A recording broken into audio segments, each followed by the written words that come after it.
Bonjour à tous et à toutes et bienvenue dans ce nouvel épisode spécial hors série du mois de janvier 2024 de Ouvert pour Inventaire. Ouais! Youpi! C'est un titre très très long. Ce sera ça, hein, le titre du podcast de... Non, c'est pas vrai. Ça serait drôle.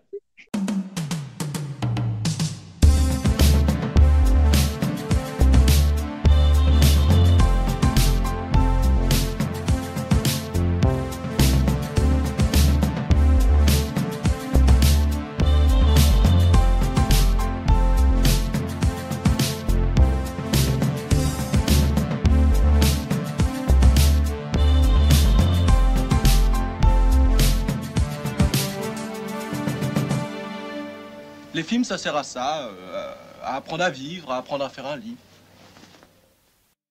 Bonjour Bonjour Alénis, bonjour Léa, tout le monde. comment vas-tu? Ça va bien. Pour un mois de janvier, franchement, c'est pas trop mal. Mais après, on n'en est pas encore au Blue Monday, donc Ah, j'attendrai l'article France Info qui nous dira quand être déprimé et quand ne pas être déprimé. Pour le moment, je ne suis pas déprimée. et quand arrêter de te déprimer? Oui, ils l'oublient un peu celui-là, j'ai l'impression que ça se perd dans les dossiers, mais bon. Ouais, bah ouais. Bah pour moi, Bonne c'est année? le début du printemps, quoi. Donc c'est Voilà, compliqué. Voilà, il y c'est a compliqué. encore un petit peu de marge. Mais bon. Ça va aller. Léa, pour ceux et celles qui peut-être ne t'ont pas encore entendu, c'est pas la première fois que tu viens sur Ouvert pour Inventaire, puisqu'on a fait ensemble tout un débrief de la chute de la maison Usher qui était génial, c'était trop cool à faire. Évidemment. Et tu étais venue auparavant pour l'émission spéciale Buffy. Donc finalement, Ouais. tu es une régulière des hors-séries de Ouvert pour Inventaire. Une hors-sérienne ou une horienne série. On trouvera un truc. Je me trouverai un titre. Oui, tout à fait. Ben, en plus, l'accueil est sympathique, la compagnie est sympathique, donc je ne vois pas de raison. En fait, tant qu'on me dit pas de sortir, qu'il n'y a plus rien à voir, circuler madame, je reviens.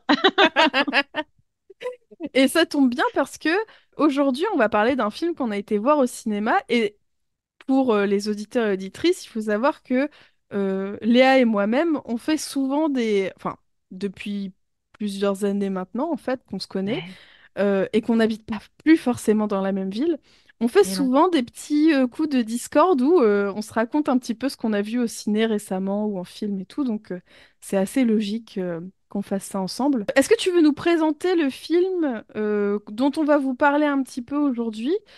Hum, Tout à fait. Il s'agit donc de Dream Scenario, qui est réalisé par Christopher Borgli. Mhm. Je pense que ça se prononce comme ça, et si c'est pas le cas, bah, qui nous appelle et ou qui me laisse un message avec pour faire des vues, avec notamment dans le rôle titre Nicolas Cage. Il est pas tout seul puisqu'il y a Julian Nicholson, Michael Cera notamment qui fait une apparition, qui jouait récemment dans le film Barbie et qui m'a fait beaucoup rire dans les deux films. Voilà. Et donc, l'histoire est celle d'un professeur, un professeur d'université, Paul Matthews, qui est un petit peu le prof lambda, qui a l'air un peu chiant, qui est dans sa petite routine avec sa femme, ses deux filles. Voilà, le mec bien sous tout rapport, mais sans grande histoire. Et puis, petit à petit, il se rend compte que les gens le regardent bizarrement, que des conversations tournent souvent autour de lui. Et pour cause, parce que il apparaît dans les rêves de plusieurs personnes. Ça touche d'abord des gens dans son entourage, et en fait, le phénomène devient mondial. Il apparaît dans le rêve de tout le monde. Et lui qui a toujours rêvé de notoriété, c'est un petit peu le coup de projecteur qu'il... Alors, pas qu'il a toujours rêvé, mais c'est une occasion comme une autre. Et donc, il va être célèbre, être reconnu pour être le mec qui pop dans les rêves. Sauf que si au départ c'est un phénomène de société un peu marrant, ça prend une tournure beaucoup plus tragique, slash dramatique, slash angoissante. Tout à fait. Voilà. On peut ajouter aussi que ce film, il a été produit par la société de production A24, qui depuis quelques années, depuis finalement pas si longtemps que ça, produit des films un peu indé, un peu artistiques, un peu film de genre finalement, que ce soit Mm. de l'horreur ou comme ce film-là, des films un peu zarbi, quoi. Ouais, Euh, et on retrouve pas mal de gros succès de genre d'ailleurs contemporains, les films de Harry Astor, un de mes films préférés de 2022, After Yang de Kogo Dana, les films de Ty West, etc., etc. Donc, ouais. le film est un peu estampillé A24. Avant même de savoir un peu de quoi ça parle, on a un peu ce truc de... On sent que ça va être un peu chelou, un Oui. peu étrange, quoi, comme film. Ah oui, complètement. Puis il y a une sorte de cahier des charges, je trouve, des films à 24. Alors moi, je suis très, très, très acheteuse de ce genre de film parce que oui, c'est estampillé ciné-film, cinéma de genre. Oh là là, vous voyez mieux que tout le monde. Et j'adore qu'on me dise ça. Donc oui, évidemment que ça me plaît. Mais faut reconnaître que, voilà, ils ont, même en termes de montage, en termes de scénario, parfois même en termes de casting, Mm. ouais, c'est des codes qui reviennent, qui changent pas des masses, et en même temps, c'est ce qui permet d'identifier le genre. Et j'ai l'impression que ces temps-ci, avec les énormes, enfin, je veux dire, on a des sociétés de production qui sont gargantuesques, donc quelque part, A24 joue le jeu aussi. Ouais, tout à fait. Et d'ailleurs, le film est produit par Ari Aster, et ça se sent. J'ai vu ça au générique, je me suis dit, oui, tout Ouais. s'explique, hein, on est à Névroseland, donc ça va, On on est à est raccord. Névrosland, j'adore. Bah, un peu quand même, Oui, hein. c'est vrai. Non, mais complètement. Alors moi, Et lui, c'est le chef, hein. C'est le chef j'avoue de que Neverland. je connais très très peu Ari Aster. Il faut absolument que je rattrape. Ouais, ouais, je sais, je sais. Il faut que je Ah, rattrape ça. ouais, Je sais que Louis, qui est là d'habitude dans Ouvert pour Inventaire, le déteste. Enfin, il me semble en tout cas. Après, c'est Louis, je sais pas s'il exagère ou pas, mais vraiment, voilà. désolé, oui. Mais moi, je pense que il y a de grandes chances pour que ce soit ma cam, à vrai dire.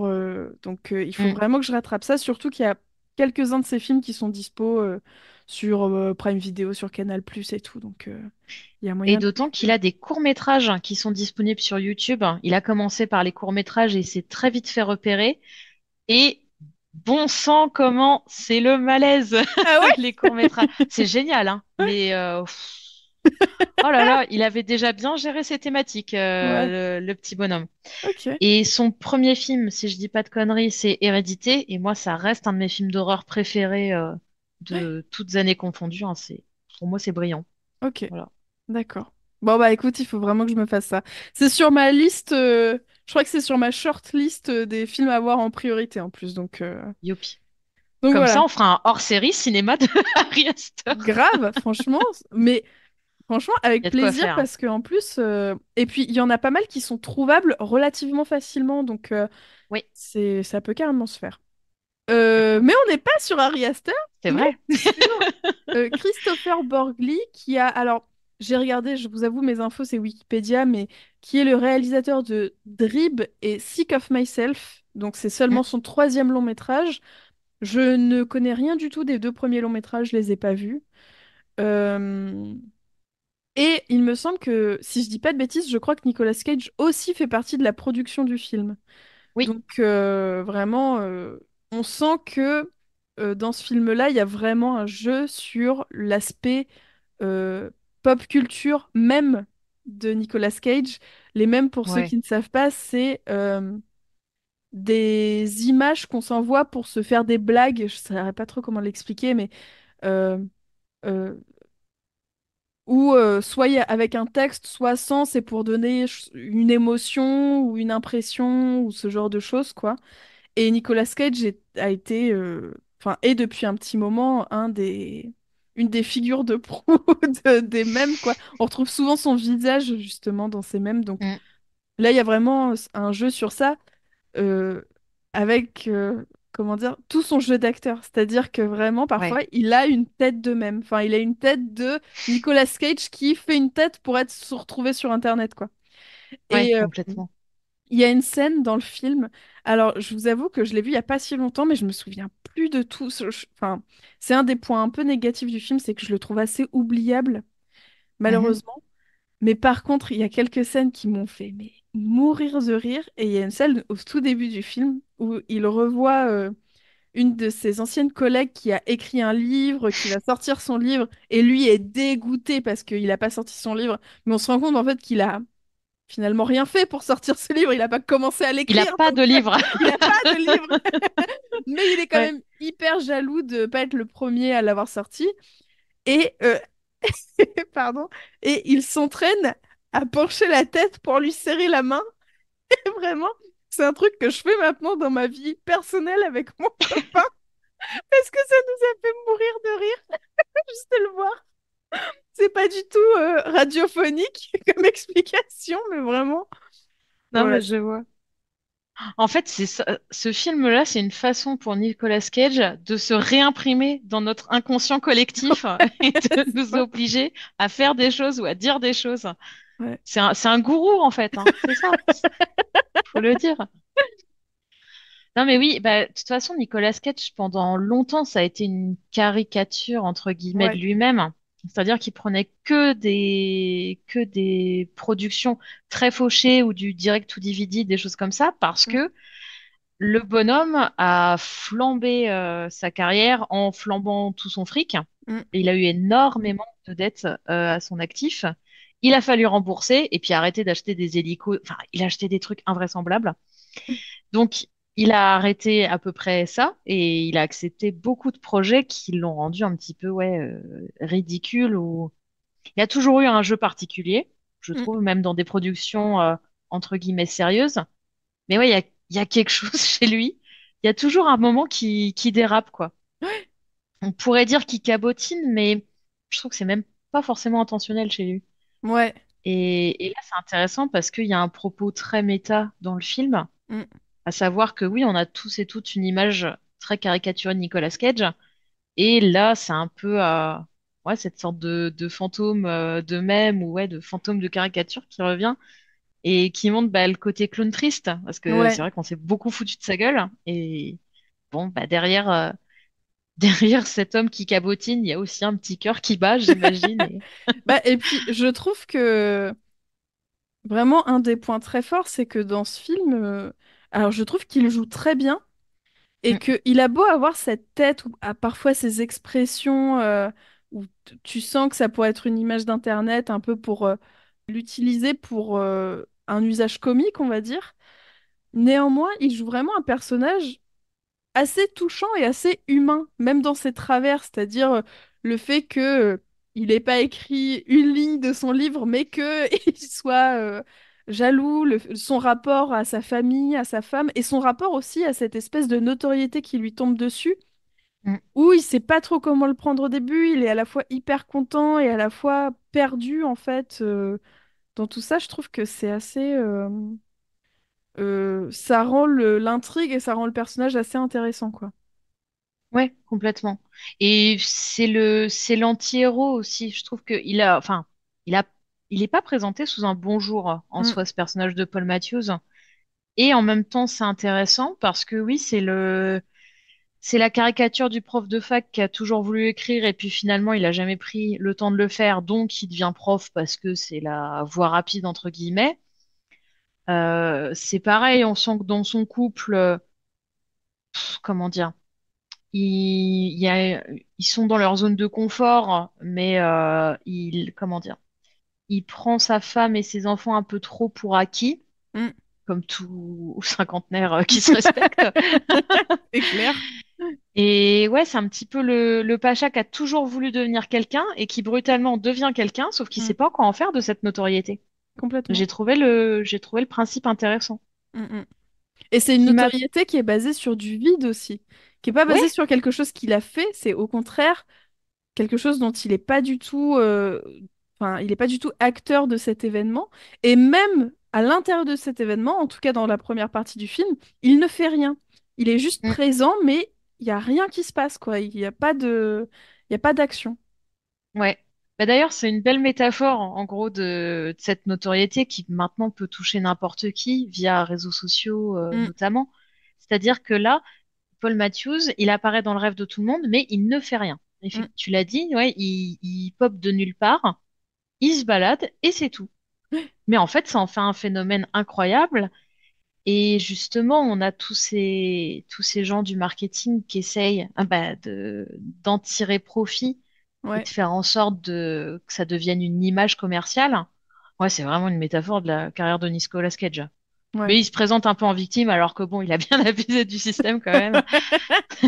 Et le film prend un détour surprenant à mon sens. Moi, je l'avais pas vu venir parce que petit à petit, Paul Matthews commence à agir dans les rêves, Ouais, mais à terrifier les personnes qu'il visite, entre guillemets. ouais, Il devient violent, il mm, devient terrifiant, etc. complètement. Et c'est marrant parce que au début du film, je me disais déjà, tiens, ça ressemble un peu à Freddy les Griffes de la nuit. Mm. Et en fait, au plein milieu du film, on vire complètement là-dedans. Ouais, C'est vraiment le boogeyman qui surgit dans vos rêves, qui essaye de vous tuer dans vos rêves, de tuer, étrangler, violer. Enfin bref, il a mm, toute une série de d'actes qu'on le voit faire. Et d'ailleurs, enfin, sans vouloir la jouer vieux jeu, j'ai été étonnée que le film n'ait pas un avertissement parce que les scènes de cauchemar où il mm. attaque au marteau, il étrangle, etc. Bon, j'ai pas fait la maline dans la salle. Après, j'adore l'horreur, c'est pas le problème, mais j'étais pas partie là-dessus. C'est clair, ouais, ouais.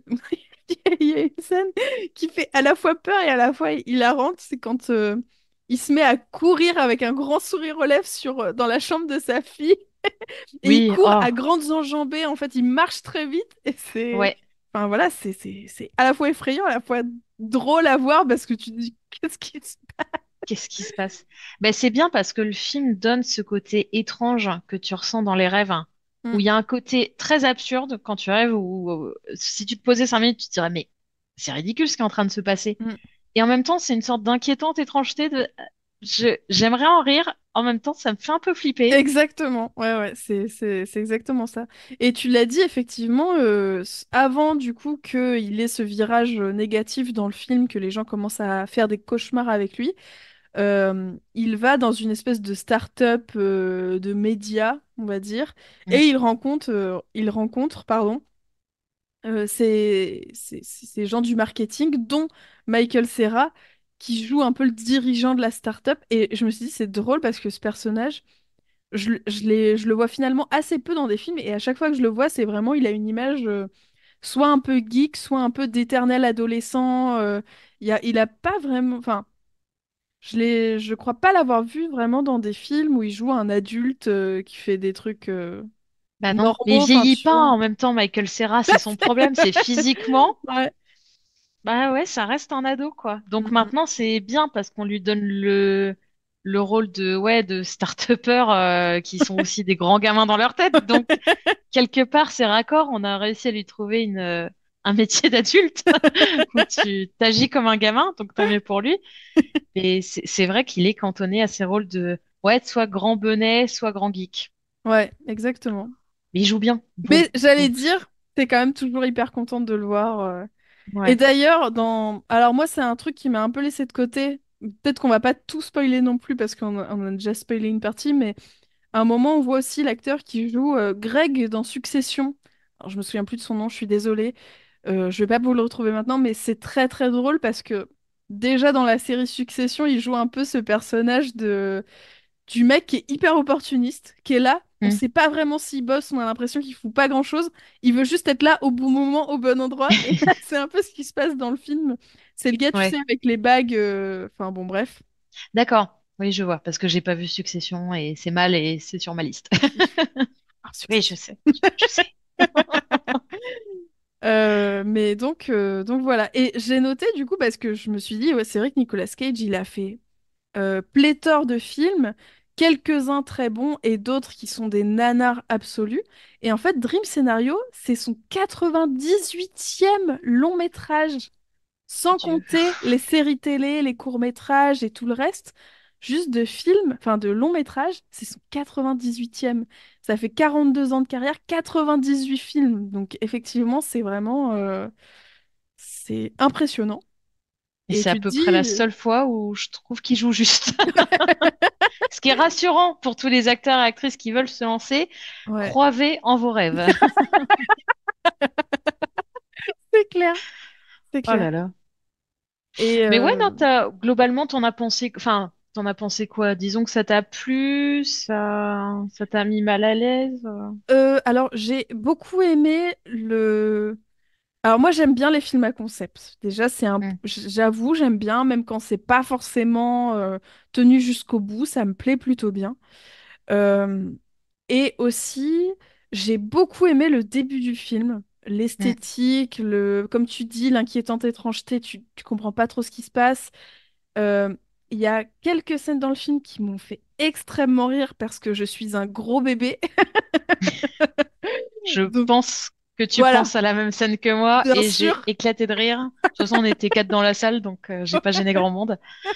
pour les auditeurs et auditrices, l'humour particulièrement pipi caca, c'est vraiment, c'est pas plus haut que ça, quoi. Donc voilà, j'ai quelques scènes qui me restent en mémoire, mais par contre, je me suis dit, je l'ai vu il y a quelques semaines, mais il n'y a pas si longtemps que ça, euh, je le trouve assez oubliable à certains Ouais. autres moments. Par exemple, la fin du film, je suis pas sûre de m'en souvenir. Il y a des moments, toute la deuxième partie du film où justement il y a ce renversement. Je sais pas si je serais partie de ce côté-là, en tout cas avec le truc des rêves et tout. Tu vois, je trouve ça un peu too much. Ouais, je comprends. Voilà. Mais cela dit, on peut pas lui empêcher de pas avoir été jusqu'au boutiste avec ce concept-là. Donc, à la fois, je suis pas déçue, juste c'est pas, ça me touche pas autant que la première partie du film. Ouais, ouais, je comprends. Et toi? Bah écoute, pareil, j'ai beaucoup aimé le début. Quand ça virait plus à l'horreur cauchemar, j'étais mitigée parce que je savais pas trop ce que le film voulait nous dire. Est-ce que fallait prendre pitié de Paul Matthews?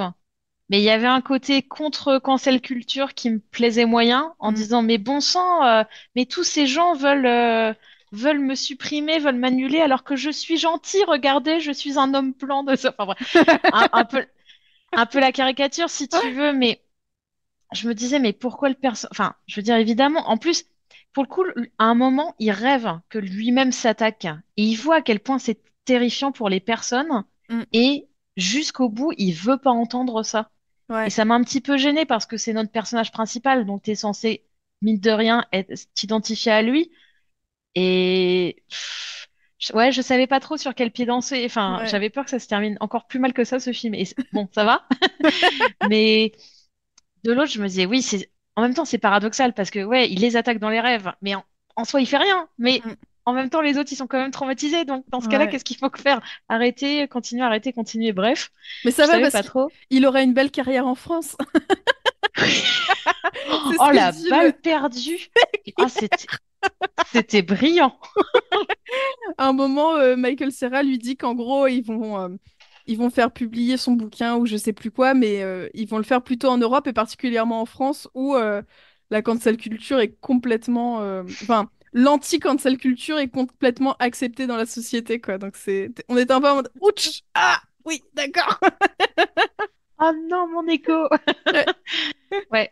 Après, j'ai bien aimé la fin, surtout la dernière scène. Je l'ai trouvée très touchante et j'ai eu envie de me raccrocher au film. En fait, quand j'ai vu le générique, j'étais en mode, non, attends encore un petit peu. Enfin, Ouais. il y avait le début de quelque chose de très beau. Mm, Donc, honnêtement, plutôt agréablement surprise. Et puis, les prestations sont très chouettes. mm. Bon, et puis pareil, hein, tu me mets un filtre Polaroid, moi je suis contente, hein, parce que je suis une connasse de cinéphile A24. Donc voilà, c'est tout. Ouais, Oh, j'entends. des plans alternés, oh là là, des feuilles qui montent vers le Enfin voilà. Il y a des gimmicks si tu veux, moi ça m'accroche, donc Mm. c'est tout, faut accepter. Donc Alors, globalement, on les encourage hein, à aller voir Dream Scenario. bah, c'est un film qui est plutôt court. Et qui est quand même plutôt sympa. Et il y a quand même quelques scènes qui valent le détour, je trouve, malgré Oui. tout. Et voir Nicolas Cage jouer de cette façon-là, à la fois, euh, à la fois caricatural et vraiment patent, je trouve ça assez chouette. Donc Mm. moi, je serais plutôt pour conseiller d'aller le voir si vous avez le temps, quoi. Et ben nous, on vous dit à très vite. Oui. Et puis, on vous fait des bisous. Et puis, on vous dit, bah, on vous souhaite que du bonheur et puis d'aller voir plein de films. Ouais, exactement. Allez, Voilà. Hein. bisous! Bisous.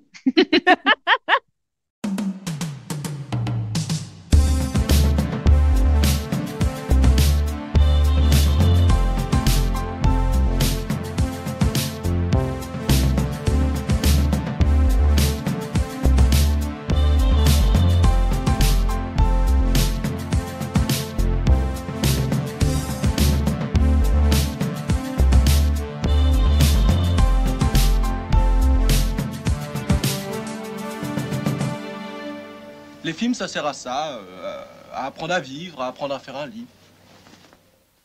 Prenez soin de vous, allez voir des films. Et c'est le... Zut!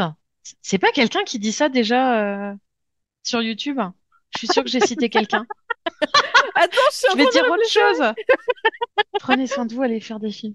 Oh, putain, c'est pas du Randall. Oh non! Attendez, je retire tout. Ça va Perte de crédibilité Ah mince. instantanée. Non, eh ben, manger des noisettes et aller quand même en salle. Allez, Oh non, bisous. je peux pas finir là-dessus. Tu veux réessayer une conclusion Je peux.